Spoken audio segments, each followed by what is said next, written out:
qui est Nathaniel Rothschild. Vous prononcez facilement son nom, vous avez beaucoup de prouesse. Qui est ce monsieur pour parler au gouvernement britannique? Il me semble que le gouvernement ont pour interlocuteur le gouvernement, à titre officiel. Qui est-il? Et parle au nom de qui? Et quand vous lisez le ton de la lettre, ce sont des ordres qu'il donne, oui ou non? Ce sont des ordres. Il donne l'ordre à ses emplois. À ses employés. Subalterne. Voilà. Vous avez tout compris. Bon, est-ce que M. Nathaniel a un mandat électoral? Du tout. Il a été élu par quelqu'un? Est-ce qu'il perd son temps un jour pour conquérir le suffrage? Vous avez vu un Rothschild aller faire une élection? Du tout. Donc, il y a ce mépris viscéral à l'égard du suffrage universel qui est leur papier hygiénique. Qui est leur papier hygiénique avec lequel ils nettoient, excusez-moi le mot, hein, ils nettoient leur derrière. Voilà ça qui est devant vous. C'est-à-dire les peuples démocratiques d'Europe qui se vantent tant de leur démocratie. Même vous avez vu, il y a Joe Biden, c'est l'autocrate, il présente Poutine en autocrate, dictateur, tyran. Criminel de guerre. Criminel de guerre, maintenant il a franchi un pas criminel de guerre, n'est-ce pas? Et nous voulons par là dire que dès que lui traite quelqu'un de dictateur, la personne l'est réellement. Et deuxièmement, il faut toujours activer cette frontière civilisationnelle qui permet à l'Europe, n'est-ce pas, à l'Occident, de dire qu'il est supérieur aux autres. C'est-à-dire qu'il n'y a pas de débat là-dessus. Cette supériorité-là, on ne discute pas de ça. Et le totem de ça, c'est le mot démocratie. Démocratie. Donc, on voit donc comment quelqu'un qui n'a le mandat de personne, qui ne représente que lui-même, ordonne à un gouvernement. Mais quel gouvernement? Un gouvernement faisant partie de la sphère des supérieurs. Des supérieurs, il l'ordonne et lui dit ce qu'il y a à faire. Deuxièmement, troisièmement, M. Gross, cet individu qui n'a aucun mandat pour parler au nom de qui que ce soit, qualifie Xi Jinping, Poutine et d'autres d'ennemis de l'humanité et de plus grands crimes, hommes de plus dangereux, n'est-ce pas, du monde après Hitler. Après Hitler. Donc c'est clair. Qui est plus légitime que Nathaniel dans ce camp-là, dans cet univers-là, pour parler ainsi? Et par là, nous dire ce qui se passe réellement en Ukraine. Et il vous a dit ce que c'est que l'Ukraine. L'Ukraine n'est qu'un pion. C'est un pion qu'il pousse sur leur échiquier. Il vient de le dire. Que si on perd l'Ukraine, on est fini pour notre ordre mondial. On avoue, quatrième élément, qu'il y a un ordre mondial. N'est-ce pas? Qu'il y a un ordre mondial. Qu'on veut consolider dans un nouvel ordre mondial. Il vous le dit. C'est clairement dit. Donc, pour répondre à votre question, n'est-ce pas, début de la fin du nouvel ordre mondial, nous allons partir simplement de cette situation, de cette sortie de M. Nathaniel, n'est-ce pas, qui nous fait sortir de la théorie du complot pour entrer dans la véritable géopolitique et ceux qui sont derrière. Nous avons toujours dit ici que c'était les marchés financiers, c'était les financiers, et qu'ils manipulaient le reste, n'est-ce pas, des États, des présidents, de la société dite civile, des religions, tout ça. C'était leur marionnette. Maintenant, nous sommes devant ce fait-là. Mon cher Gosse, pour bien comprendre votre question, j'ai indiqué un ensemble de choses hier sur lesquelles je ne reviendrai pas. Mais, quand vous voyez à quel niveau Poutine est arrivé en prenant la décision de faire cette guerre, parce que, mon cher Gosse, la décision de lancer la police, l'opération militaire spéciale, est due au fait que ce qu'ils ont appelé droit international n'était pas capable de régler ce problème. Ce qu'on a appelé droit international a refusé de régler ce problème. Il faut rappeler que les accords de Minsk sont parrainés par l'ONU et ont pour parrain, c'est-à-dire pour parrain, la France, la Grande-Bretagne et je crois l'Allemagne. Si mes souvenirs sont bons. Donc voilà les gens qui sont censés veiller au suivi des accords de Minsk. Alors, au lieu de veiller là-dessus, ils ont plutôt déconstruit les accords de Minsk. C'est-à-dire ils ont passé depuis 8 ans à déconstruire les accords de Minsk. C'est-à-dire, officiellement, ils ne disaient rien à l'Ukraine, mais en sous-main, comme l'a révélé M. Joseph Borrell, le chef de la diplomatie européenne, en sous-main, ils encouragent l'Ukraine à détruire les accords de Minsk. Vous voyez ça très bien? Elle dit à le détruire. Donc, c'est le fait que le droit international, se soit aligné derrière l'Ukraine dans sa dérive, n'est-ce pas, de se placer au-dessus de ce droit et de servir de pion aux Occidentaux, c'est ça qui a amené le président Poutine à prendre cette décision. Mais il n'est pas naïf, il savait très bien les conséquences. On le voit. Les Rothschild l'ont exclu du système financier international. Et bien, il vient vous dire, il faut l'exclure du système international. Parce que, écoutez bien, il y a ce qu'on appelle le système financier international. Il y a le système international. Quand ces gens-là parlent, il faut bien comprendre ce qu'ils disent. Le système international, le système financier international, c'est le gouvernement financier de la planète dont ils sont le chef invisible. Oui. Vous comprenez ça? Il y a un gouvernement financier de la planète dont ils sont les chefs. Ce gouvernement financier prend les figures les plus visibles pour l'Afrique, la Banque mondiale et du FMI. Mais il y a des institutions directes que vous ne comprenez pas et qui maintenant sont sorties, ont été visibilisées. Nous, on parlait de ça ici avant, mais on ne parlait pas au sérieux. Vous avez SWIFT. Les gens ont maintenant compris. Un maillon essentiel du gouvernement financier du monde. Le système SWIFT, qui est un système de sécurisation de la messagerie financière. Donc, qui est un système de gouvernement direct des finances, qui a intégré la plupart des grandes banques du monde. La plupart. Ce n'est pas toutes les banques du monde, mais la plupart. Vous avez les marchés financiers qui sont sous leur contrôle. Vous savez qu'aujourd'hui, la vie économique du monde dépend d'un algorithme de Wall Street. C'est-à-dire que un malade mental qui se fait appeler spéculateur ou trader, ils ont un nom là. Il y a un nom là, c'est trader. Trader, les gars qui font les spéculations financières. Où un gars se place là et il détermine le sort de ton pays à ton insu.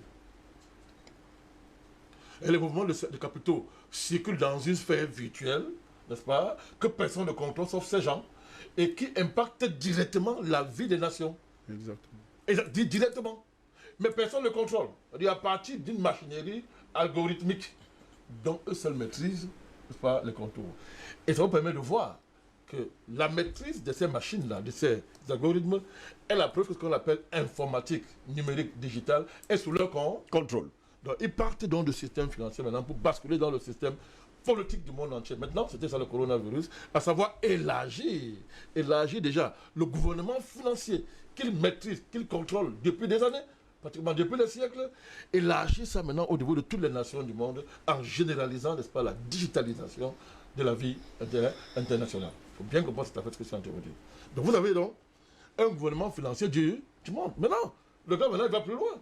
Il dépasse le gouvernement financier du monde. Maintenant, il se présente pour dire que le système international, c'est moi. Ah, ben ça, on n'avait jamais vu ça. Il faut voir l'évolution du combat que nous menons. Hein.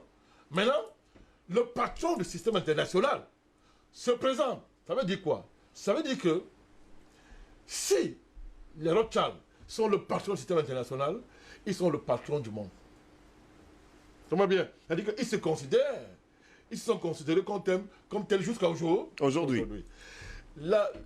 Ce qu'on appelle Nations Unies, n'est-ce pas le temple de la rencontre des nations du monde? Exact.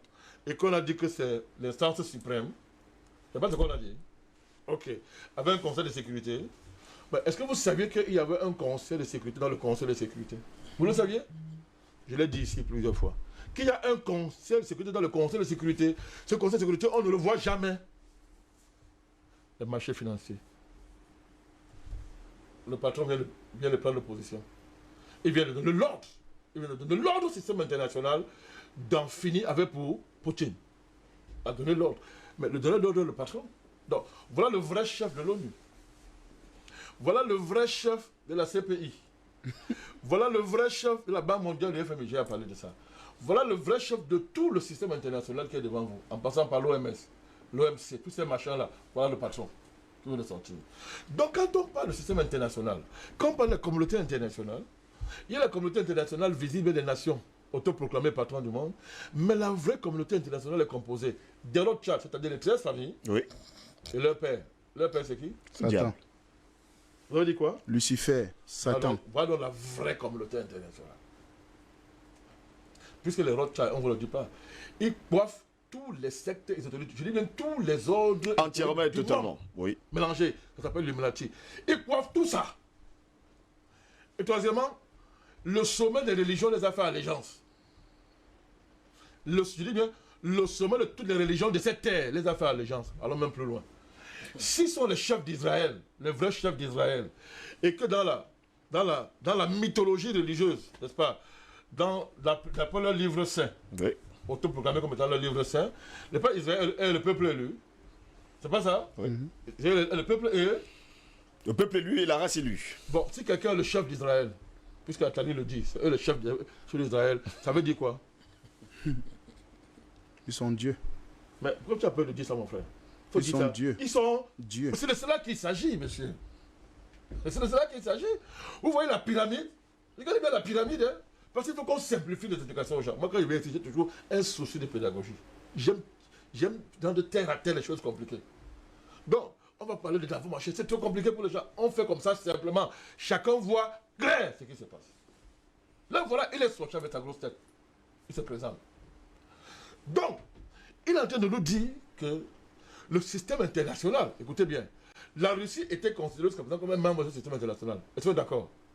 La Russie était considérée jusqu'à présent, avant qu'ils ne passent à ce qu'ils appellent, eux, l'envahissement de l'Ukraine, l'invasion de l'Ukraine, la Russie était considérée comme un membre à part entière de cette communauté internationale. Pas eux, on est d'accord?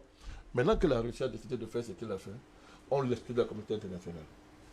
La réponse à votre question commence à être claire. La question est celle-ci. Est-ce que Poutine peut prendre une telle décision sans se préparer en conséquence? Du tout.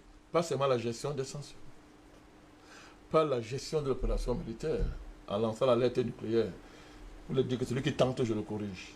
Mais pendant l'après-guerre, l'après-conflit, l'après-opération militaire spéciale. Et ça va consister en quoi? C'est en cela que votre question est d'actualité, vous avez raison. Mon cher Gosse, oui, c'est pas le début de la fin, c'est la fin. Puisqu'il a dit lui-même. C'est la fin. Il est question de perdre l'Ukraine. L'Ukraine est déjà perdu. C'est pas si. Alors nous parlons, Poutine est déjà entré à Kiev. On ne le dit pas jamais. Ils sont déjà à Kiev. Ils sont déjà à Kiev. Je vous ferai voir des images dans un instant, Voilà, mesdames ils et sont messieurs. déjà à Kiev. Donc, et depuis qu'ils entrent à Kiev, les gens font la guerre en faveur de l'Ukraine sur le plateau de télévision. C'est-à-dire qu'ils tirent, ils sont avec l'Ukraine sur le plateau. Pendant que les Ukrainiens meurent, n'est-ce pas? Eux, ils sont sur le plateau et ils font la guerre même plus que les Ukrainiens. Sur le plateau, ils finissent la soirée, ils vont chez eux retrouver leurs femmes et leurs enfants. Ils mangent, ils boivent. Voilà leur front de guerre. Donc jusqu'à présent, l'avancée de l'opération militaire se passe avec succès. Poutine a fait le point l'autre jour. Il y a un ou deux jours, il a fait le point pour dire que tout se passe avec succès. Tout se passe très bien. C'était hier. C'était hier, pardon, mais c'était hier. Que tout se passe très bien, mon cher gosse. Donc, votre réponse, la réponse est là, c'est la fin. Puisque, mon cher gosse, le niveau où c'est arrivé, la Russie sait très bien que c'est sa survie qui se joue. Deuxièmement, premier principe de base. Poutine a déclenché l'opération spéciale parce qu'il a bien compris que ça. D'ailleurs, j'ai oublié de le dire, il y a des documents, je les ai, qui montrent qu'on devait attaquer la Russie, je crois, d'ici, dans les mois qui suivent. Dans les semaines qui viennent. Oui, la Russie devait être attaquée. Ce n'est pas un débat, il y a des documents. Je fais un thème aussi, je viens avec. Il y a les documents qui montrent que la Russie devait être attaquée. Donc Poutine a anticipé. S'il ne le faisait pas, on l'attaque. On l'attaquait. Il y avait les armes de destruction bactériologique. C'est ce qui était en première ligne. Parce que les pays qui n'ont pas d'armes ne peuvent pas aller faire la guerre directement avec lui. Donc il devait passer par les armes de destruction bactériologique pour finir avec la Russie complètement. Donc, mon cher gosse, Poutine a anticipé. Vous comprenez? Alors, ça veut dire quoi? Si la Russie joue sa survie, et c'est le cas, vous voyez bien, très bien que la Russie est obligée d'être en première ligne pour un monde alternatif. La Russie est obligée d'être en première ligne pour une alternative au système qu'elle est en train de comment? Les indications sont claires. Le pacte russo, le pacte sino-russe à l'heure actuelle. On le passe à l'autre niveau. Vous avez vu, les Chinois, ils montent de plus en plus en puissance. Les Chinois viennent de signer, on dit qu'ils vont signer un pacte sur le pétrole. Ils vont faire un gazoduc le plus important au monde, où on va acheminer, n'est-ce pas, en partenariat avec l'Arabie Saoudite, on va acheminer le pétrole russe en Chine. C'est un méga projet. Vous comprenez ça? L'Arabie Saoudite est en train de... Écoutez bien, l'Arabie Saoudite est en train de basculer. L'Arabie Saoudite était la pierre angulaire, après la Deuxième Guerre mondiale, du système de Rothschild, avec le pétrodollar. Oui. Qui est basé sur le fait qu'on a dit à l'Arabie Saoudite que tu bronches, on envahit ton pays. Mais dis-moi aujourd'hui, où est-ce que l'Arabie Saoudite prend la force aujourd'hui de défier ouvertement en plein jour son protecteur américain? Vous mettez Les États-Unis, oui. Logiquement. Et par la force où, mon cher gosse? Deuxièmement, les Chinois ont été clairs. Les Chinois ont été clairs. Ils ont dit à celui qui est lucide 1 seconde par jour, aux États-Unis, ils ont dit que, parce que Joe Biden a dit que si les Chinois continuent à soutenir les Russes, économiquement, l'Amérique va frapper des sanctions les Chinois. Les Chinois ont dit OK. C'est-à-dire que nous allons vous donner la correction que vous n'avez jamais vue dans l'histoire. Et d'ailleurs, nous commençons déjà avant que vous le sanctionnez. Nous, on va commencer. Que si vous tentez avec la moindre virgule de sanction, la réaction de la Chine sera à la hauteur de l'affront. Et pendant que la Chine le dit, elle a signé des accords stratégiques avec la Russie. C'est pas seulement la Chine. La Russie a des accords avec la Corée du Nord. Vous le savez très bien. La Russie a des accords avec l'Inde. Donc quand vous mettez tous ces pays-là ensemble, et que vous constatez que la Douma a déjà voté le retour à l'étalon or pour la Russie, et de plus en plus ça fait rire, on parle du yuan comme monnaie internationale. C'est-à-dire que la Russie et la Chine vont publier bientôt leur décision de faire du yuan une monnaie internationale pour remplacer le dollar. C'est-à-dire que tous ceux qui vont faire les transactions désormais avec la Russie et la Chine vont être obligés de considérer que le yuan est la monnaie internationale désormais. Mais monsieur Ngous, ce système international était fondé sur la monnaie, non? Oui. La dictature de ce que vous appelez première fortune mondiale, acquise par le crime le plus absolu, le vol, le mensonge et l'égorgement des peuples, n'est-ce pas? Mais si aujourd'hui il est clairement démontré et s'il est établi que la Russie et ses partenaires et ses alliés, n'est-ce pas, ont déjà posé les bases de nouveaux systèmes financiers internationaux, moi je vous pose la question, n'est-ce pas la fin de Rothschild? Bon, désormais il y a au moins 2 patrons. Désormais il y a au moins 2 patrons qui officiellement disent que nous on s'affronte. N'est-ce pas? Avant il y avait 1. Maintenant il y a 2. La Russie est claire. La Russie a dit clairement que je t'affronte, puisque la Douma a voté le retour à l'étalon or pour la Russie. Or, dans ce projet, c'est clair. D'abord, un des objectifs majeurs de la Chine, c'est justement la réécriture du système financier international. Entre autres objectifs, les documents diplomatiques chinois le disent. Il faut lire. Les Chinois disent que un de leurs objectifs stratégiques majeurs, c'est la démocratisation des relations internationales au niveau des finances. Entre autres, la reconnaissance du yuan comme même niveau que le dollar. La Chine dit, et ça c'est depuis au moins 10 ans que la Chine réclame ça. De manière officielle, c'est un des objectifs clairs de la diplomatie chinoise. Mais on y arrive. On y est, mon cher gosse. Donc, comme je le disais depuis le début de cette guerre, un nouveau monde est devant nous. Un nouveau monde est devant nous. C'est arrivé de façon imprévisible. Beaucoup de gens n'y croyaient pas. On nous a pris pour des fanfarons pendant des années ici. Depuis 10 ans, on annonce ça. Ben, ça allait très vite. Parce que, au camp des occidentalophiles, là, tous les poids occidentaux n'imaginaient pas que c'est possible. Pour eux, comment vas-tu faire pour affronter ces gens? Comment on peut les affronter? Comment il est possible de se dresser contre ces gens? C'est pour ça qu'ils étaient tellement sûrs qu'ils ont adopté comme système de gouvernement du monde désormais les sanctions. Écoutez que dans le concept sanction, mon cher Gauthier, il y a du racisme, il y a du mépris, il y a de la condescendance, il y a une supériorité qui vous place au-dessus de tout le monde et vous achetez pas les sanctions.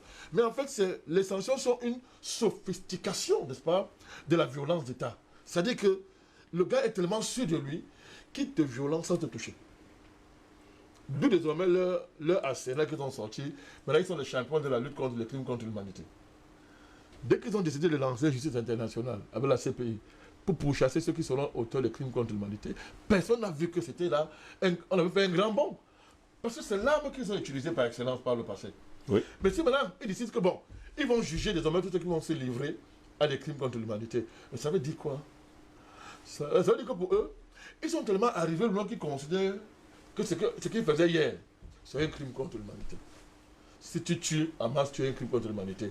Il y a l'affaire Mariupol, où on a bombardé soit un hôpital, c'est ça? C'est un hôpital pédiatrique. Non, c'était un lieu de théâtre. L'hôpital, l'opération militaire qui a fait des victimes, je dis 3 victimes qui sont des enfants, C'est l'hôpital pédiatrique. Oui, mais il y a notre incident de... Ils ont parlé d'un incident hier, d'un théâtre qui a été bombardé par l'armée russe et qui a eu 1100 morts. Non, il y a eu 10 morts. Pas de 10 morts. Ah non, là, Bon, là, c'est ce qu'ils disent. Je vous donne les chiffres de ce matin dans les journaux et quotidiens Ils ont dit que c'était en occidentaux. bas qu'il faut fouiller pour avoir le nombre réel des victimes. Donc ils ont déjà avancé. Vous voyez donc comment pour eux, ils ont dit que c'est un crime de guerre. Oui. C'est un crime de guerre. Et les cervelés de Washington a appelé Poutine criminel de guerre. Les cervelés là, celui qui dit, c'est-à-dire que le malade mental. Hein? Joe Biden, il a appelé Poutine criminel de guerre. Donc vous voyez, donc eux, ils peuvent être désignés comme étant un criminel de guerre. Parce que eux, ils ne tuent plus, ils ne font plus la guerre, comme par le passé. Ils veulent déclasser les armes, ça ne sert plus à rien. Ça, c'est le projet. Hein? Les armes ne serviront plus à rien. Vous voyez comment? Pour eux, il n'y a pas plus civilisé que ça. Si on peut offrir mieux à l'humanité, un monde débarrassé des armes, parce que l'arme nouvelle, c'est la bactérie. Qui tue en silence, parce qu'ils vont arriver à un niveau, les plans sont élaborés. Personne ne saura d'où vient le virus.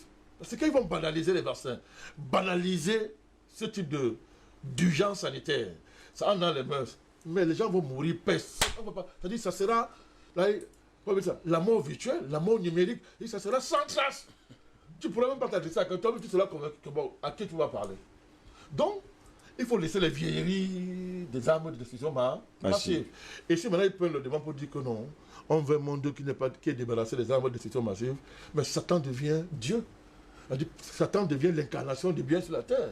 Satan devient celui qui veut le bien de l'humanité. Et il prend les devants. C'est-à-dire c'est tellement pur. C'est-à-dire que les ténèbres deviennent la lumière au point où mais les ténèbres vous amènent, c'est-à-dire tout ce que vous réclamez à Dieu. Il vous amène ça sur la table gratuit. Gratuit. Un monde désormais intelligent artificiellement, où tout c'est un bouton.